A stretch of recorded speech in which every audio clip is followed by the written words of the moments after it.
மணி கூட 5 ஆயிட்டு. எனக்கு எவ்வளோ நேரம் நமக்கு சொல்லலை. ஆரம்பிக்கூட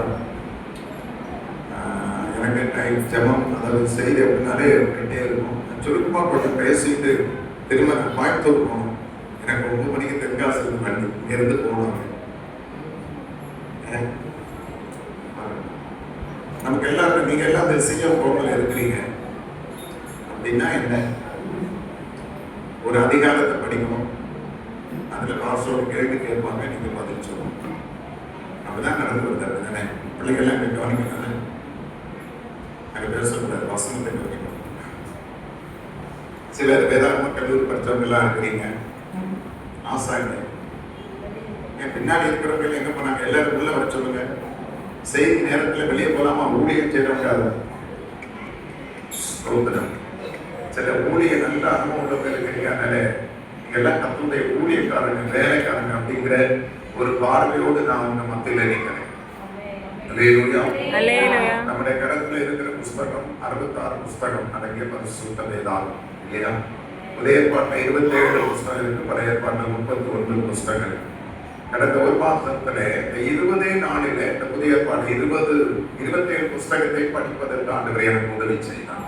20 நாளில் ஒரு அமைச்சர் பல தடவை படிச்சிருக்கிறேன், இன்னும் படிச்சு கொண்டிருக்கிறேன். மற்ற நல்லவர் ஒரு சிலர் தெரியும். ஏகதேசம் 40 பரிசுத்தவான்களை பரிசுத்த தேவன் அழைத்து ஏகதேசம் 1500 ஆண்டுகள் இடைப்பட்ட காலத்துல போர்வையாக இந்த வேதத்தை ஆண்டவர் எழுதி தந்திருக்கிறார். இந்த வேதாகமும் நம்முடைய கரத்தில் வருவதற்கு எத்தனையோ பேர் ரத்த சாட்சியாய் மதித்திருக்கிறார்கள். நாமே சொல்லுங்க. உதாரணத்துக்கு நான் ஒரு புதிய ஏற்பாட்டில் மத்தேயு எழுதின சுவிசேஷம் வைக்கலாம். அந்த புஸ்தகம் எந்த மொழியில முதலாவது எழுதப்பட்டது அப்படின்னா அராமியா மொழியில எழுதப்பட்டிருக்கிறது. அது எப்ப எழுதப்பட்டதுன்னா கிபி 50. திரும்ப பாத்தீங்கன்னா கிபி 70 அந்த அராமியா மொழியிலிருந்து கிரேக்கு மொழிக்கு மாற்றப்பட்டிருக்கு. ஆண்டவருக்கு மகிமை உண்டாகும். அல்லேலூயா. அந்த புஸ்தகத்தை யார் எழுதினாங்கன்னா மத்தேயு தான் எழுதினார். யாருக்காக எழுதப்பட்டதுன்னா யூதர்களுக்காக எழுதப்பட்டது. ஆனா நீங்க லூக்காவுக்கு வந்தீங்கன்னா லூக்கா ஒரு வைத்தியர், அவருடைய ஊழியத்துக்கு மூலமா ரட்சிக்கப்பட்ட ஒரு தேவ மனுஷன். அவர் லூக்காவும் அப்போஸ்தலர் நடவடிக்கைகள் எழுதியிருக்கிறார். ஆனா லூக்கா புஸ்தகம் கிபி 70 எழுதியிருக்கிறாரு. அதுவும் அவர் கிரேக்கு மொழியில தான் எழுதியிருக்கிறாரு. யாருக்கு எழுதப்பட்டதுன்னா ஆமென் ஸ்தோத்திர புறஜாதிகளுக்கு எழுதப்பட்ட புஸ்தகம். இப்படி ஒவ்வொரு புஸ்தகத்தை குறித்து ஒரு முகவுரை நான் உங்களுக்கு சொல்ல முடியும். ஆமென் சொல்லுங்க. அல்லேலூயா. ஆண்டவர் நல்லவர். ஐயா சொன்னாங்க சீகன் பாதை குறித்து தமிழ்நாட்டிலே முதலாக வேதாகமத்தை தமிழிலே மொழிபெயர்த்த ஒரு தெய்வ மனிதன். ஆண்டவர் ஸ்தோத்திரம். இந்த தமிழிலே மொழிபெயர்ப்பதற்கு அவர் வீட்டில் உள்ள சில நபர்களை விதையாக கொடுத்திருக்கிறார். தெரியுமா? சில உயிர்களை, சில நபர்களை இந்த இந்தியாவில் குறிப்பாக தமிழ்நாட்டில் விதையாக விதைச்சிருக்கிறார். குடும்பத்தில் சில நபர்களை இழந்து கஷ்டப்பட்டுதான் இந்த வேதத்தை மொழிபெயர்த்திருக்கிறார். ஆமென் சொல்லுங்க. அல்லேலூயா. அப்பேற்பட்ட இந்த வேதத்தை ஆண்டவர் நம்முடைய கரத்தில் தந்திருக்கிறார். இந்த வேதத்தை அழிக்க நினைத்த எத்தனையோ ராஜாக்கள் அழிந்து போனார்கள். இந்த வேதம் இன்னைக்கு உயிரோடு இருக்கிறது. ஒரு ஆமென் சொல்லுங்க. அல்லேலூயா. அல்லேலூயா. அதான் வாசித்தது போல அந்த சங்கீதம் 1 வாசிக்கிறோம்.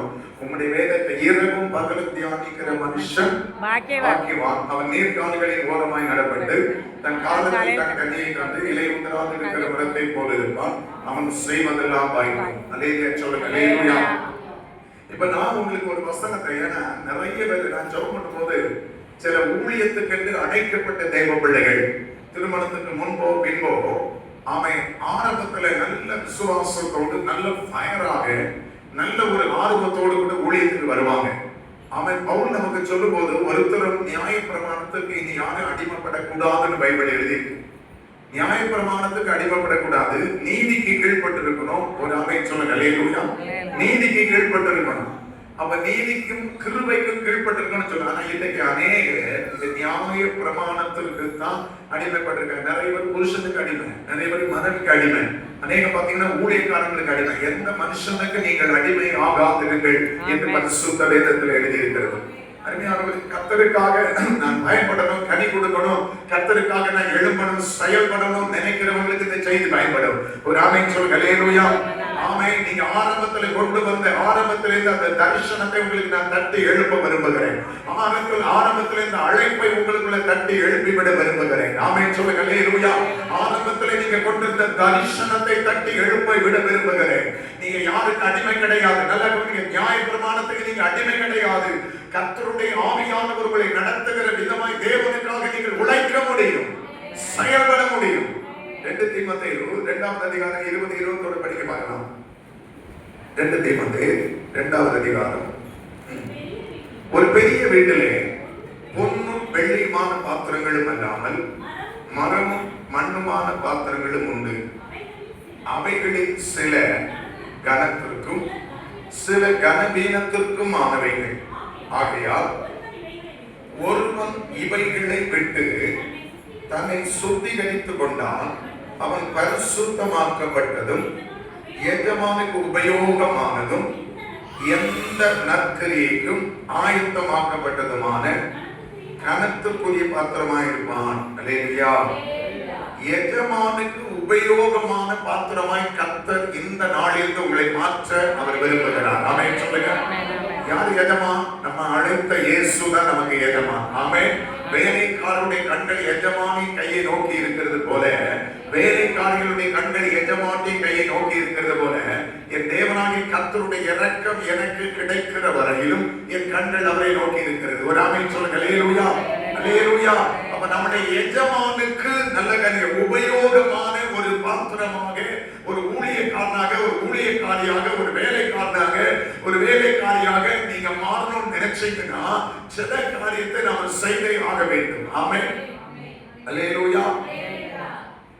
நான் கேட்கிறேன், ஒரு வருஷத்துல 12 மாதம் நீங்க எடுத்துக்கிடுங்க. 365 நாளில் ஒரு தடவையாவது இந்த பைபிளை முழுமையா படிக்க முடியுமா? முடியாதா?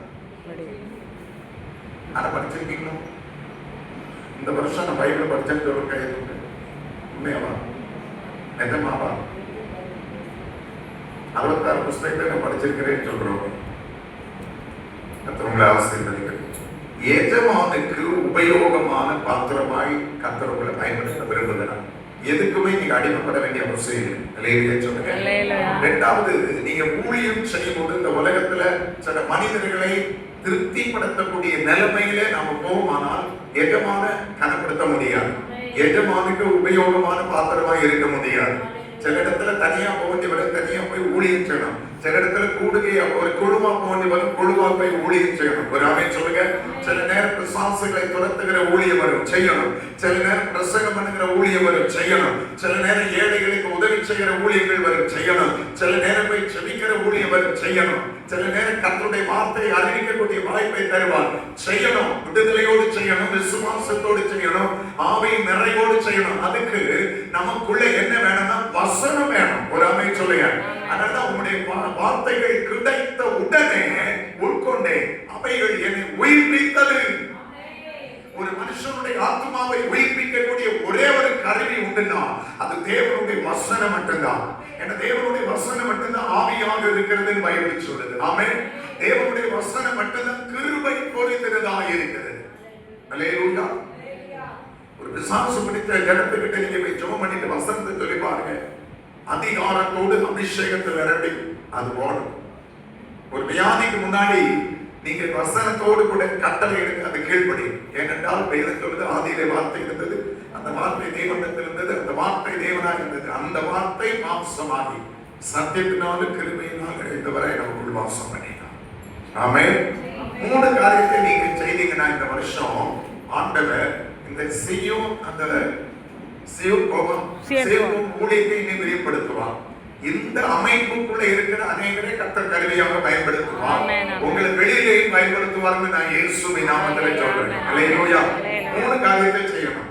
எஜமானுக்கு, அதாவது இந்த வசனத்தின்படி ஒரு பெரிய வீட்டிலே பொன்னும் வெளிமான பாத்திரங்கள் வந்தாமல், ஒருவேளை இதுக்கு முன்னாடி சில வீடுகள்ல நீங்க பொன்னை போல மதிப்புள்ள பாத்திரங்களா இருக்கலாம், வெள்ளியை போல மதிப்புள்ள பாத்திரங்களா இருந்திருக்கலாம், மரத்தை போல மதிப்புள்ள பாத்திரங்களா இருந்திருக்கலாம், மண்ணை போல பாத்திரம் மதிப்புள்ள பாத்திரமா இருந்திருக்கலாம், கல்லுக்கு சமமான பாத்திரமா இருந்திருக்கலாம். ஆண்டவருக்கு மகிமை உண்டாகட்டும். சில நேரம் பொண்ணுக்கும் கல்லுக்கு ஒப்பிட்டு பார்த்தா பொண்ணு எங்கேயோ இருக்கும், கல்லு வேற எங்கேயோ இருக்கும். மரத்தை பொண்ணை ஒப்பிட்டு பார்த்தீங்கன்னா ஒருபோதும் அது ஐக்கியப்பட முடியாது. சிலது கனவீனமான பாத்திரங்களா நீங்க இருந்திருக்கலாம், கனவீனம் படுத்த பாத்திரங்களா நீங்க இருந்திருக்கலாம். ஆண்டவருக்கு ஸ்தோத்திரம். நீங்க பயப்படணும் நினைச்சு உங்களை பயப்படுத்த விடாதபடிக்கு உங்களை அமுக்கி வைக்கப்பட்டிருக்கிற ஒரு நிலைமையில கூட நீங்க இருந்திருக்கலாம். சில சபை போதகர் மூலமாய் இல்லைன்னா ஏதோ தெரிஞ்சவர்கள் மூலமாய் உங்க மேல இருக்கிற ஊழி அழைப்பை செய்ய விடாதபடி உங்களை தடை பண்ணப்பட்ட ஒரு நோக்கத்தோடு நீங்க இருந்திருக்கலாம். நான் சொல்றேன், இந்த 2025 அல்ல 2026 வருஷத்திலிருந்து எஜமானுக்கு உபயோகம் உள்ள ஒரு கனத்துக்குரிய பாத்திரமாய் பரிசுத்த ஆவியானவர் சிலரை மாற்ற போகிறார். உடவன வந்தன ரவள் கமன கடக சூடவாதவான. அல்லேலூயா. எத்தத்தாலஜி 3 காரியம். நான் நிறைய வசனங்கள் இருக்கு, அதை நான் சொல்ல முடியாது. முதலாவது, எஜமானுக்கு உபயோகமான ஒரு பாத்திரமாய் நம்ம பயன்படுத்தப்படணும்னா ஒண்ணு செய்யணும். எரேமியா 13:7 படிக்க பார்க்கலாம்.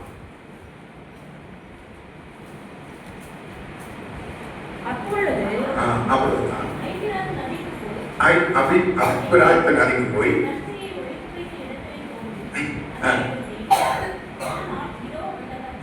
அதுல 13:1 வாங்கி அறையில கட்டி போய் தண்ணீரிலே பட விட்டாதே. அல்லேலூயா. நீங்க இந்த சிஜூன் குடும்பத்தில் இருக்கிறவங்க, இன்னும் வெளியில இருக்கிறவங்க, எஜமானாக இயேசுவுக்கு உபயோகமான பாத்திரமாய் நாம பயன்படுத்தப்படணும்னா முதலாவது கர்த்தர் சொல்றாரு, ஒரு கச்சையை போல நீங்க இருக்கணும். இந்த இடத்துல பாத்தீங்கன்னா இந்த அதிகாரத்துல 3 காரியத்தை சொல்லுவாரா. ஒண்ணு, நீ போய் ஒரு கச்சையை வாங்கிக்கொள். அந்த கச்சையை முதலாவது தண்ணீர்ல பட விடாம காத்துக்கணும். 2வது சொல்வாரு, அந்த கச்சையை கொண்டு ஒழித்து வை அப்படின்னு சொல்லுவாரு. 3வது சொல்லுவாரு, அந்த கச்சையை நீ ஒழித்து வைக்கப்பட்ட இடத்திலிருந்து திருப்பி எடுத்து கொண்டு வா அப்படின்னு சொல்லுவாரு. ஒரு ஆமென் சொல்லுங்க. அல்லேலூயா. அல்லேலூயா. ஆமென். ஸ்தோத்திரம். 1 தண்ணீரில் படக்கூடாது. 2வது அந்த கச்சையை நீ கொண்டு ஒழித்து வைக்க சொல்றாரு. 3வது அந்த கச்சையை எடுத்துக்கிட்டு வா அப்படிங்கிற. ஆண்டவருக்கு மகிமை உண்டாகட்டும். கச்சை எதை குறிக்கும் என்பதெல்லாம் நான் உங்களுக்கு சொல்லுவேன். நீங்க அப்போஸ்தலர் 21:11 வந்தீங்கன்னா, பவுலுடைய கச்சையை கொண்டு போட்ட உடனே வியாதி உள்ளவங்க சுகமாகிறாங்க. பவுல் இடுப்புல கட்டியிருந்த கச்சையை கொண்டு பிணியாளிகள் மேல போட்ட உடனே எப்பேற்பட்ட வியாதியா இருந்தாலும் அந்த வியாதி குணமாகி பிசாசு அலறி ஓடுது. நாள்பட்ட வியாதி கூட அந்த கச்சை பட்ட உடனே நீங்கி போகுது. ஒரு ஆமென் சொல்லுங்க. அல்லேலூயா. இப்போ படிங்க. எரேமியா 13:11 படிக்க பார்க்கலாம். கச்சையானது மனுஷருடைய அறைக்கு சேர்க்கையாக இருந்தது போல நான் இஸ்ரவேல் குடும்பத்தார் அனைவரையும் யூதாவின் குடும்பத்தார் அனைவரையும் எனக்கு சேர்க்கையாக்கி கொண்டேன். கச்சை யாருங்க? கர்த்தர் உங்களை கச்சையாக தன் பிள்ளைகளாக சேர்க்கையாக ஆக்கி இருக்கிறார். நீங்க ஒரு கச்சையை போல கர்த்தரோடு இணைக்கப்பட்டிருக்கிறீங்க. ஆமென் சொல்லுங்க. நீங்க ஒரு கச்சையை போல கர்த்தரோடு ஐக்கியமாக்கப்பட்டிருக்கிறீங்க. ஆமென். இப்போ கச்சை யாருன்னா, கர்த்தர் தன்னோடு சேர்க்கை ஆக்கி கொள்ளப்பட்டவர்கள் கச்சையாக இருக்கிறார்கள். இப்போ நல்ல கவனிங்க. கர்த்தருக்கு மகிமை உண்டாகட்டும். அப்போ கர்த்தரோடு இணைக்கப்பட்டிருந்தீங்கன்னா, கர்த்தரோடு சேர்க்கையாக்கப்பட்டிருந்தீங்கன்னா, கர்த்தரோடு ஐக்கியம் கொள்ளப்பட்டிருந்தீங்கன்னா, அவன் எப்படி பவுலுடைய இடுப்பில் இருந்து ஒரு கச்சையோ அவன் ஒரு பிணியாளிகள் மேல போட்ட உடனே அவன் குணமாகிறானோ, அசுத்தாவி அலறி ஓடுதோ, மரித்தவர்கள் எழுப்புகிறார்களோ, அதே போன்ற ஒரு அற்புதத்தை 2026 உங்களை கொண்டு கர்த்தர் செய்வார். நீங்க ஆண்டவருக்கு செயற்கையான ஒரு கச்சையை போல வாழ்ந்தால் கட்டாயம் அதை இயேசுவின் நாமத்தில் அவர் செய்வார்.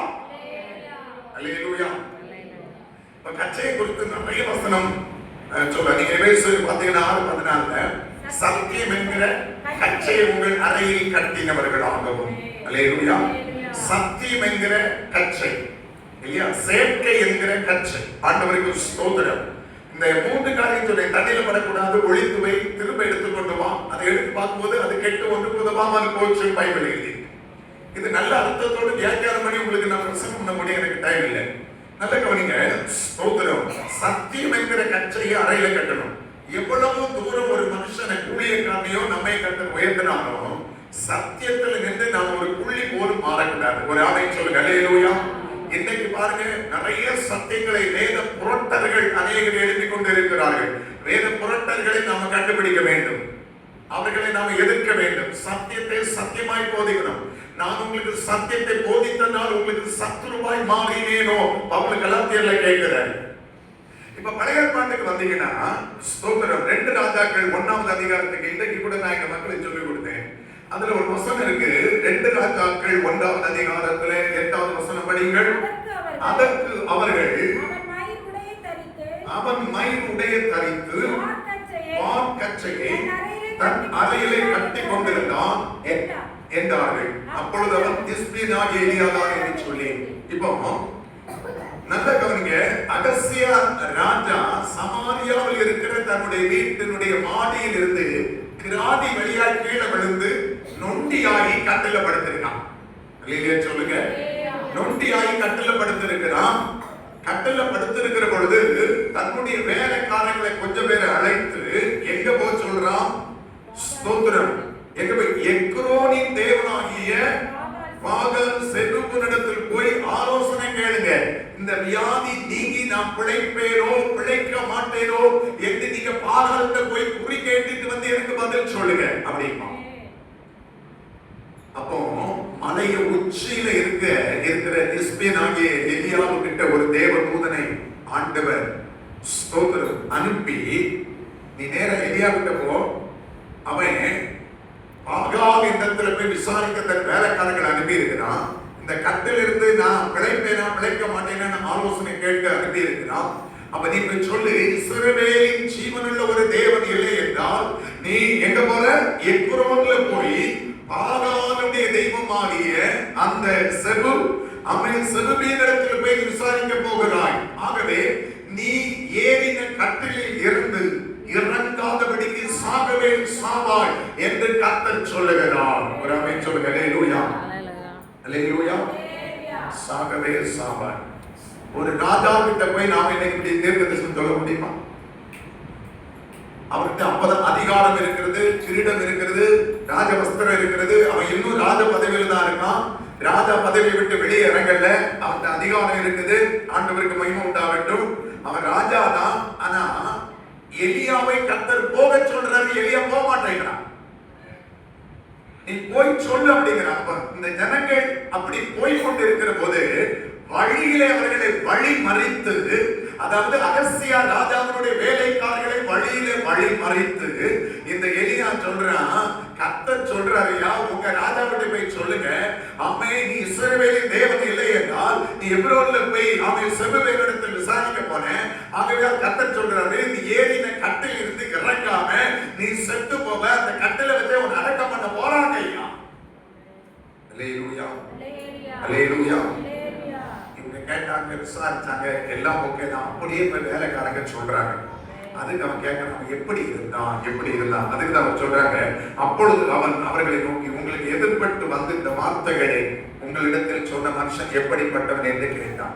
அதற்கு அவர்கள், அவன் மயிலுடைய தரித்து வார்க்கச்சையை தன் அறையில் கட்டி கொண்டிருந்தான். எலியாவுக்கு அம்மா அப்பா இருக்காங்களா தெரியாது, உடன்பிறப்புகள் இருந்தாங்களா தெரியாது, மனைவி குடும்ப கோத்திரம் இருக்கா தெரியாது. ஆனா ஒண்ணு தெரியும், எலியா எப்ப எங்க இருப்பானா, அவன் கர்மேல் பர்வதத்தில் மலையின் உச்சியில இருப்பான். எப்படி இருப்பான்? யாரோடு இருப்பானா? அவன் தேவனோடு இருப்பான். ஒரு ஆமென் சொல்லுங்க. அல்லேலூயா. மயிலுடைய தரித்து இருக்கிறார், வார்க்கச்சை கட்டி கொண்டு இருக்கிறான். ஆமென். அவனுக்கு ஆடம்பரம்னா என்னன்னு தெரியாது, உலக பிரகாரமான அழகு அலங்காரம்னா என்னன்னு தெரியாது. கர்த்தர் என்ன சொல்றாரோ அதை மட்டும் கேட்டு அதை செய்கிற ஒரு ஊழியத்தை தான் அவன் செய்து வந்தான். அல்லேலூயா. அதனால அவனுடைய ஊழிய வெற்றியாகுது. அதை இன்னொன்று சொல்லட்டா, எலியா மரித்தவர்களை உயிரோடு எழுப்பினா உண்மைதான், வானத்திறந்தல அக்கினி இறங்கினா உண்மைதான். ஆமே. பச்சை பசுமாடை எல்லாம் பச்சையா பட்சிக்கும்படிக்கு எல்லாம் அக்கினி இறங்கினா, பெரிய அற்புதங்கள் எல்லாம் செய்தான். ஆனா எலியாவுக்கு இருந்த ஒரே ஒன்று என்ன தெரியுமா? ஒரு பலவீனம். இந்த இடத்துல இந்த ராஜா ஒரு தலைவனையும் 50 பேரை அனுப்பி ராஜா அவனை கூப்பிடுறாரு, வான்னு சொல்லி கூப்பிட்டாங்க. அப்போ எலியாவுக்கு போயிருக்கலாம். எலியா உடனே நான் தேவனுடைய மனுஷனா இருந்தால் வானத்திலிருந்து அக்கினி இறங்கி இந்த தலைவனை 50 பேரை பட்சிக்க கடவுள் என்று சொன்ன மாத்திரத்துல அக்கினி இறங்கி, ஆமென் ஸ்தோத்திரம், அக்கினி இறங்கி அந்த தலைவனை 50 பேரை பட்சித்து கொண்டது. திரும்ப அந்த ராஜா பார்க்கிறான், போனவங்களை காணலையே அப்படின்னு சொல்லிட்டு மறுபடியும் ஒரு தலைவனையும் 50 பேரையும் அனுப்புகிறான். அவன் சொல்றான், நான் உண்மையிலே தேவனுடைய மனுஷனா இருந்தால் வானத்திலிருந்து அக்கினி இறங்கி உன்னையும் 50 பேரை பட்சிக்க கடவுள். அவ்வளவுதான். 2 டைம் வந்து 50 பேரை தலைவர்களையும் அக்கினி பட்சித்து போட்டது. ஒரு ஹல்லேலூயா சொல்லுங்க. இப்ப 3வது ஒருத்தன் வரா பாருங்க, அதை படிங்க. இதோ அக்கினி, 14வது வசனம். இதோ அக்கினி வானத்திலிருந்து இறங்கி முந்தின 2 தலைவரையும் அவர்களுடைய 50 சேவகரை பட்சித்தது. இப்போதும் என்னுடைய பிராணன் உமது பார்வைக்கு அருமையா இருப்பதாக என்றான். தன்னை தாழ்த்தினான். 3வது தலைவன் தன்னை தாழ்த்தி பணிந்து கொண்டு ஒரு விண்ணப்பம் பண்ணுகிறது போல பண்ணுகிறான். பாருங்க, முந்தின 2 தலைவர்களையும் 50 பேரையும் அவன் பட்சிக்கிற போது கர்த்தர் கூட என்ன செய்யல, பதில் கொடுக்கல. கர்த்தருடைய தூதன் வந்து பேசல, இடைவெளல. எலியாவை பார்க்கும்போது எலியா பயங்கர ஒரு கொலைகாரன் சொல்லலாம். சாதாரண கொலைகாரன் இல்லையா. 102 பேரை ஒரே பர்வதத்தில் இருந்து கொலை செய்த ஒரு தேவ மனுஷன். இப்ப 3வது பாருங்க, அப்பொழுது கர்த்தருடைய தூதன் எலியாவை நோக்கி, ஏன் 3வது ஒரு நபர் வந்து பணிஞ்சு ஜெபம் பண்றான். அதுவரையில தூதன் வரல, ஆவியானவர் வரல, அதுவரையில எலியாவுக்கு ஒரு செய்தி வரல. இப்ப 3வது தலைவன் வந்த உடனே பணிந்து விண்ணப்பம் வச்ச உடனே இப்ப தூதன்கிட்ட ஆண்டவர் செய்தியை கொடுத்து தூதன் வந்து சொல்றான், ஆமென், எலியாவை நோக்கி அவனோடு கூட இறங்கி போ, அவனுக்கு பயப்படாதே என்றான். அப்படியே அவன் எழுந்து அவனோடு கூட ராஜாவினிடத்துக்கு இறங்கி போனான். ஏன் முதல்ல போயிருக்கலாமே, முதல்ல போயிருந்தா 50 பேர் 100 பேர் செத்துருக்க மாட்டாங்க, 102 பேர் செத்துருக்க மாட்டாங்க. இவன் ஏன் போகல? அவன் ஒரு பயங்கரமான ராஜா. அவன் இன்னைக்கு வியாதியா இருந்தாலும் அவனுடைய திமிரு குறையல, அதிகாரம் குறையல, அதிகாரம் கையில தான் இருக்கு. ஒருவேளை நான் போய் இந்த தூது சொன்னேன், இந்த வெளிப்பாடு சொன்னா, இந்த தீர்க்க தரிசனத்தை சொன்னா ஆட்களை வச்சு என்ன கொலை செய்து விடுவாங்கிற ஒரு பயம் இருந்தது. சாதாரண ஒரு எசபேல் என்கிற ஒரு ஸ்திரீக்காக பயந்து ஓடி சூரச்செடிக்கு கீழே படுத்திருந்த ஒரு எலியாவுக்கு இங்கே ஒரு பயம் வெளிப்படுகிறது. ஊழியக்காரங்க நல்ல பயனா இருப்பாங்க, நல்ல ஓடுவாங்க, சாடுவாங்க, நல்ல ஊழியெல்லாம் செய்வாங்க.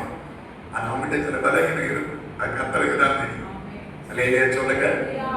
பயந்த சுபாவம். 3வது தடவை தான் தூதன் அனுப்புறாரு, செய்தியை கொடுக்கிறார். முதல்ல அனுப்பி இருக்கிறாங்க. அப்ப ஆண்டவர் இந்த கொலைக்கு சப்போர்ட் பண்றாரு.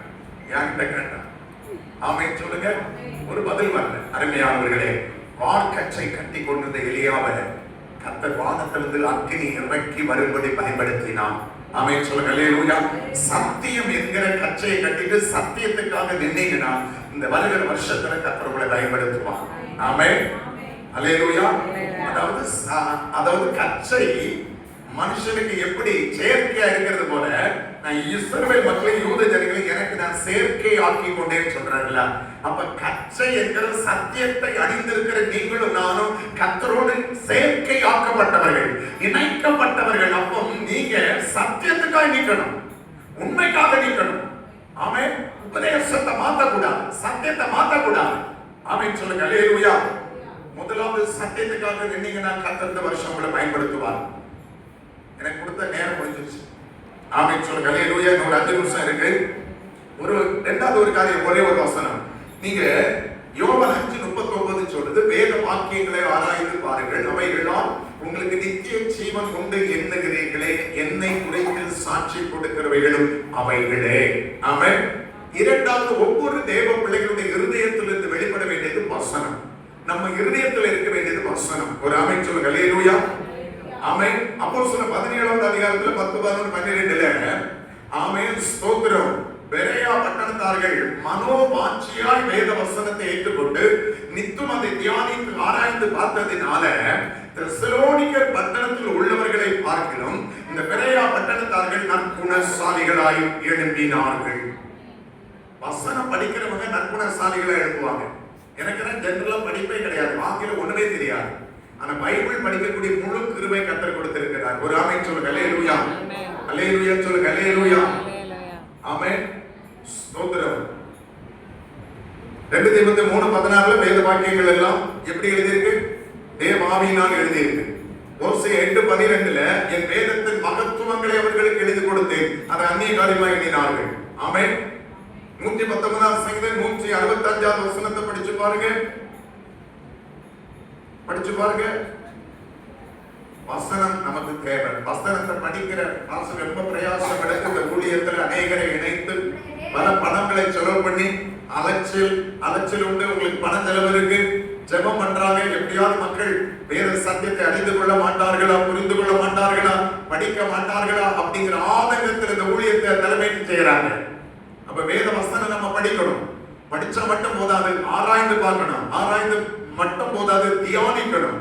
அதாவது சில அதிகாரத்துல இப்போ 1 இருந்து 12 வசனம் வரைக்கும் ஒரு சம்பவம் இருக்கு. அந்த 1வது வசனத்துக்கு 12வது வசனத்துக்கு ஒரு சம்பவம் இருக்கு. அந்த 12 வசனத்தை மட்டும் படிக்கணும். படிச்சுட்டு இங்க சொல்லப்பட்ட கதாபாத்திரம் என்ன, எந்த மனிதரை குறித்து சொல்லப்பட்ட இடம், பொருள், ஆமென், அந்த இடம், பொருள், நபர்கள், எந்த சம்பவத்தை முக்கியப்படுத்தி சொல்லியிருக்கு. ஒரு வசனத்துல வரும்போது ஒரு வார்த்தை உங்களுக்குள்ள படிச்சுக்கிட்டே வரும்போது அப்படி ஸ்டாப் ஆகும். அதுக்கு முந்தின வசனம் என்ன சொல்லுது, பிந்தின வசனம் என்ன சொல்லுது, இது ஏன் இப்படி சொல்லப்பட்டிருக்கு, எதனால இப்படி சொல்லப்பட்டிருக்கு, நீங்களே கேள்வி கேட்கணும்.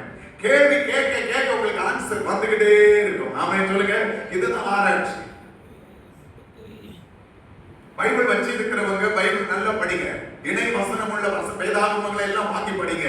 நல்ல ஆவிக்குரிய புஸ்தகங்களை படிங்க. கர்த்தர் உங்களை ஆசீர்வதிப்பார். ஆமென் சொல்லுங்க. அல்லேலூயா.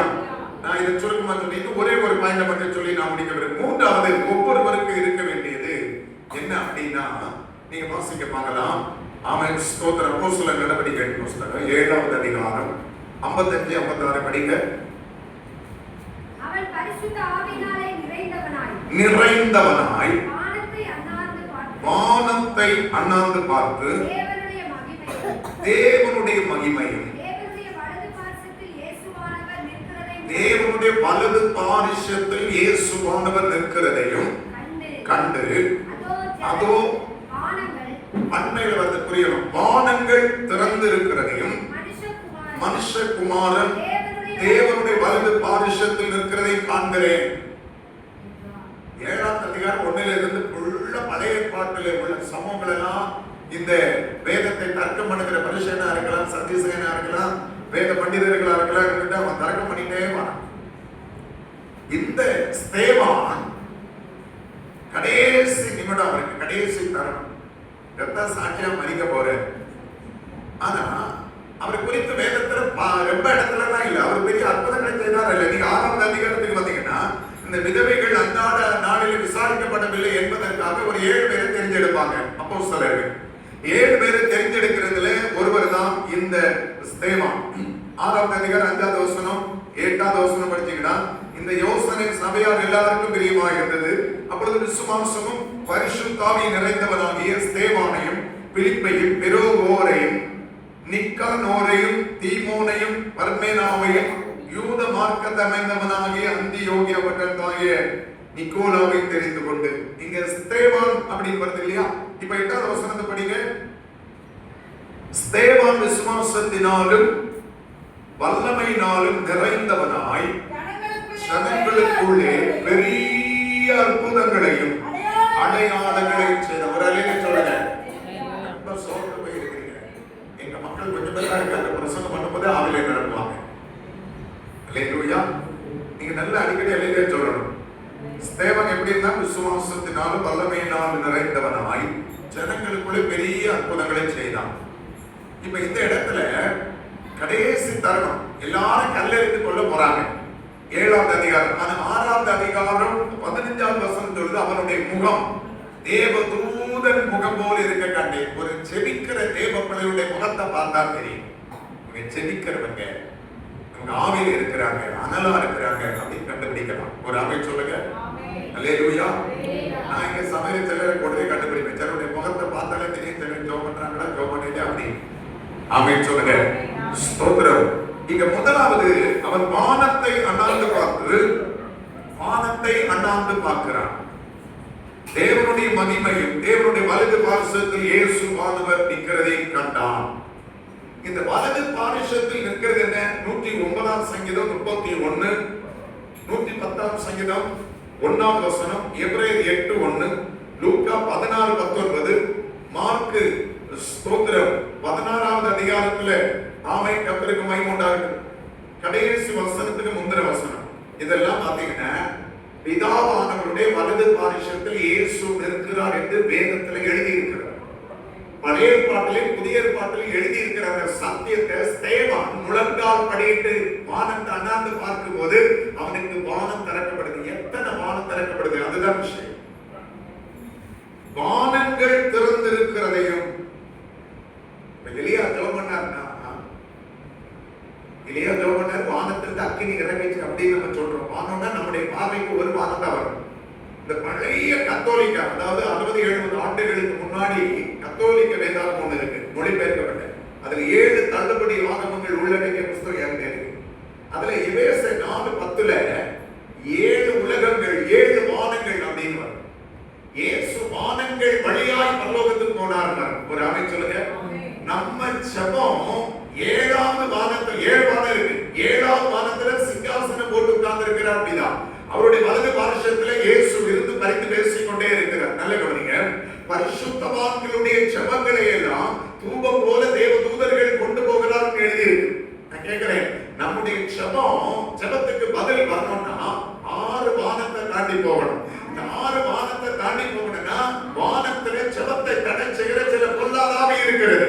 பவுல் எபேசியர் 6:18 சொல்லும்போது வான மண்டலத்தில் உள்ள பொல்லாத ஆவிகளின் செய்திகளோடு உங்களுக்கு போராட்டம் உண்டு. தானியேல் 21 நாள் உபவாசம் இருந்தபோது அவர் சொல்றார், பெர்சியா தேசத்தின் அதிபதி என்னுடைய 21 நாள் ஜெபத்தை தடை பண்ணி பதிலை வரவிடாதபடி தடை பண்ணினார். ஒரு அமை சொல்லுங்க. பைபிள் சொல்லுது, பிலிப்பியர்ல இயேசுவின் நாமத்தில் வானோர் பூதலத்தோர் பூமி கீழானோர். அப்ப 3 உலகத்தை குறிப்பிட்டு சொல்லுகிறார். நம்முடைய ஜெபத்தை தடை செய்கிற ஒரு அதிபதி இருக்கிறான். நல்ல கவனிங்க. அரை மணி நேரம், 1/4 மணி நேரம், 3/4 மணி நேரம் நீங்க ஜெபம் பண்ணா உங்க ஜெபம் குறைக்கு மேலே போகாது. உங்க ஜெபம் முதலாவது ஒருமனப்படணும். உங்க ஜெபம் விசுவாசம் உள்ளதா வரணும். உங்க ஜெபம் பரிசுத்தம் உள்ளதா வரணும். கர்த்தருக்கு மகிமை உண்டாகட்டும். உங்க ஜெபம் மேல போகக்கூடிய ஜெபமா இருக்கணும். ஜெபத்துக்கு பதில் வரணும். ஆமென். ஒரு 10 வேதாகம கல்லூரி படித்த ஒரு முதிர்ந்தவர்கள் ஒரு வீட்டில் கூடி இந்த கருத்தை இடைவிடாமல் ஜெபம் பண்ணுங்கள்னு ஆண்டவர் சொன்னாரே, இது எப்படி முடியும் அப்படின்னு ஒருத்தர். அப்ப அவங்க ரொம்ப நேரம் உட்கார்ந்து ஆர்குமெண்ட் பண்றாங்க. இறுதியா அவங்க எடுத்த முடிவு, இது சாத்தியமே இல்லை, இடைவிடாமல் ஜெபம் பண்ணலாம் முடியாது அப்படின்னு. அப்ப அந்த வீட்டுல ஒரு வேலை செய்யற ஒரு வேலைக்காரி இவங்க பண்ற பேச்சுகள், சம்பாஷணைகள், சொற்கள், இவங்களுடைய தர்க்கங்கள் எல்லாம் கேட்டுக்கிட்டே இருந்தாங்க. அமைதியா இருந்தாங்க. இவங்க இறுதி தீர்ப்பை கொடுத்துக்கிட்டு வெளியே கணிஞ்சு போலான்னு சொன்ன உடனே அந்த அம்மா ஓடி வந்துதான். ஓடி வந்து, நீங்க சொல்றது தப்பு, கட்டாயம் இடைவிடாமல் செபிக்க முடியும் அப்படின்னு சொல்லி, நீங்க அவங்க சொன்னாங்களா, உனக்கு பைத்தியம் பிடிச்சிருக்கா, நாங்க எத்தனை பேர் வேதாகம கல்லூரி படிச்சிருக்கிறோம், எங்களுக்கு தெரியாத வேத அறிவா உனக்கு தெரிய போகுது அப்படின்னு அந்த அம்மா சொன்னாங்களா.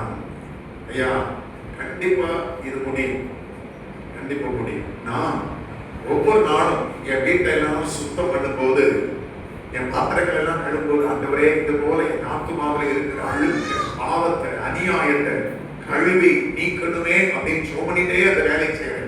2வது, அடுப்புக்கு கிட்ட போய் நிற்கிற போது இந்த அடுப்பு எப்படி அனலா இருக்கிறதோ அதே போல ஆவிக்குரிய வாழ்க்கை அனலாய் மாற்றும் ஆண்டவரே என்று சொல்லி ஜெபம் பண்றேன்.